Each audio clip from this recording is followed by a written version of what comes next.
Halo pemirsa, selamat berjumpa kembali dengan saya Argo Pratomo Nugroho. Kali ini saya bermain di studionya Mas Edi Sulistyo. Edi Sulistyo ini seorang pelukis senior dan dia sudah malang pelintang di dunia internasional. Saya sudah lama mengenal beliau ini karena beliau ini berkawan akrab dengan Nurcholish almarhum dan bahkan mereka satu kelompok. Kali ini saya langsung akan bertanya kepada Mas Edi Sulistyo, yang mungkin belum banyak orang tahu bahwa Mas Edi ini juga sangat menggemari ayam.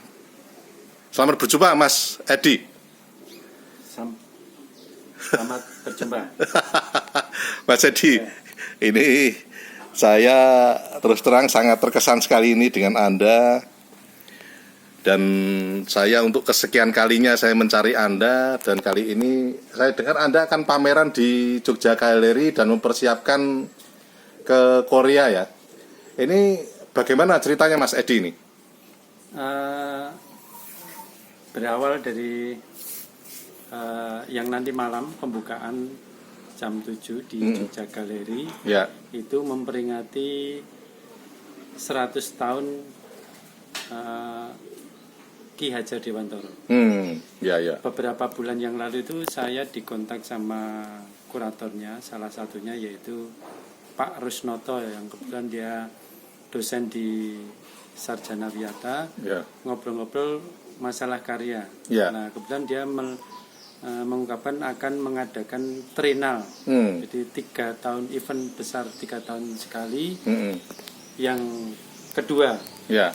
Nah, yang pertama itu di Sangkring, terus ini kemudian di Jogja Gallery. Ya. Nah, ini karena obrolan yang menarik dengan tema yang bagus, akhirnya Mas Rusnoto memberi saya kesempatan untuk merekomendasikan beberapa teman internasional untuk ikut event internasional ini.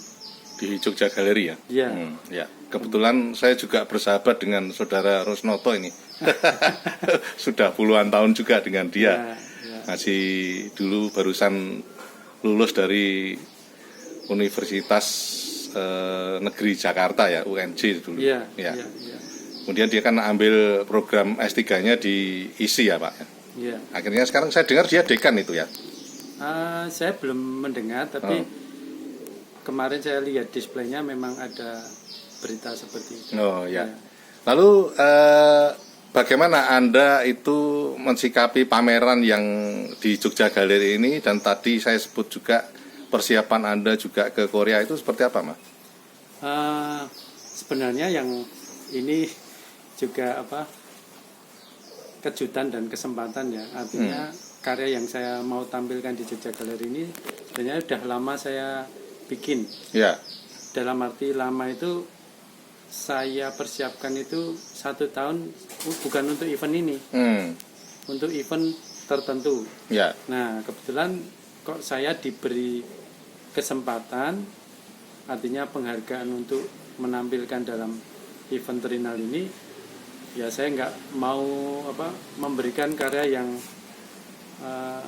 menurut kita itu kurang bagus. Nah, itu saya persembahkan karya yang nanti malam untuk pembukaan. Jadi karya itu saya bikin 1 tahun. Oh gitu ya? Iya. Apa jadi, itu secara visual seperti apa? Itu sedikit konsep awalnya itu tentang tubuh saya. Tapi saya melihatnya itu perjalanan saya dari kecil sampai besar. Itu kita tidak luput dari lingkungan yang kita jalani. Jadi dari saya lahir di Jogja, belakang keraton, terus saya sering menghadirkan objek-objek tentang keraton Jawa, tentang kehidupan saya di luar negeri. Ada undangan beberapa universitas itu yang memberikan inspirasi yang luar biasa. Juga peninggalan candi-candi yang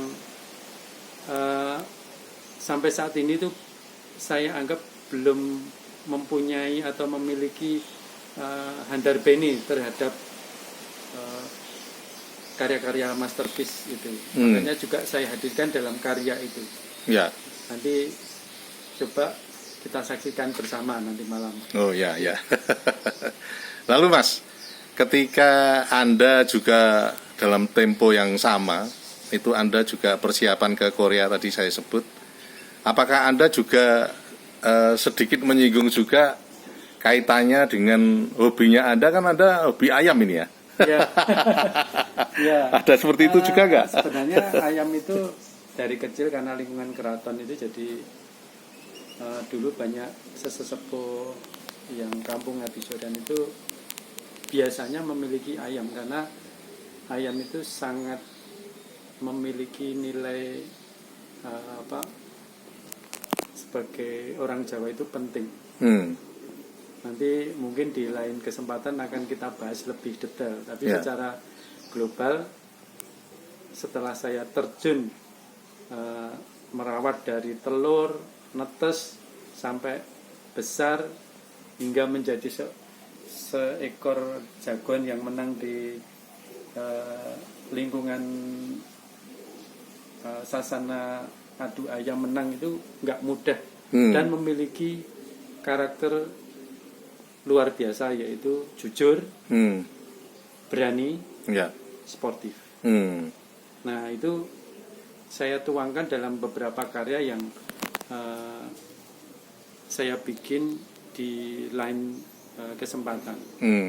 Dan dalam karya yang saya ikutkan di Korea itu memang sengaja saya menghadirkan karya yang bernuansa candi. Karena memang karya itu memiliki arti penting bagi saya, karena yang saya jadikan objek itu Candi Plaosan sama Candi Sewu. Nah itu ada cerita yang sangat dalam, bahwa saya sampai diundang ke Eropa itu juga salah satunya juga difasilitasi oleh salah satu kolektor di Rotterdam. Nah, candi ini bagi saya sebenarnya spiritual sekali, walaupun dalam kepercayaan tertentu memang itu sebuah tempat ibadah ya, tapi secara visual saya sebagai seniman itu sangat mengapresiasi dan hormat atas pembuatan candi-candi yang ada di Jawa. Ya. Terakhir Mas, karena keterbatasan waktu, saya ingin bertanya kepada Anda, kedepannya nanti Anda kan masih panjang ya, artinya Anda terus akan berkarir di bidang seni rupa ini. Nanti seperti apa nanti yang ingin Anda lakukan ini? Setelah mungkin ya hampir 40 tahun lebih saya diberkahi Gusti bahwa saya masih berkarya hingga detik ini, saya tetap percaya dan yakin akan bantuan Gusti. Karena manusia hidup yo, saya dilahirkan di Jawa ya harus memberikan waktu dan anunya itu untuk leluhur. Artinya saya ada sekarang itu karena ada leluhur sebelum saya. Nah, saya harus menghargai karya-karya beliau dan melestarikan. Dan saya yakin semangat dan keyakinan leluhur itu akan terjaga sampai kapanpun. Dan itu tercermin dalam karya-karya yang nanti semoga bisa diciptakan dengan baik. Oke Mas Edi, nanti terima kasih atas waktu Anda. Nanti lain kali saya akan datang lagi ke sini, karena berbicara tentang Anda ini nampaknya sangat panjang sekali ini nanti. Ya, terima kasih Mas Edi. Ya, oke. Terima kasih Pak Argo. Ya. Semangat. Oke. Karya. Nah pemirsa, akhirnya saya Argo Pratomo Nugroho, terima kasih atas perhatian Anda. Sampai jumpa.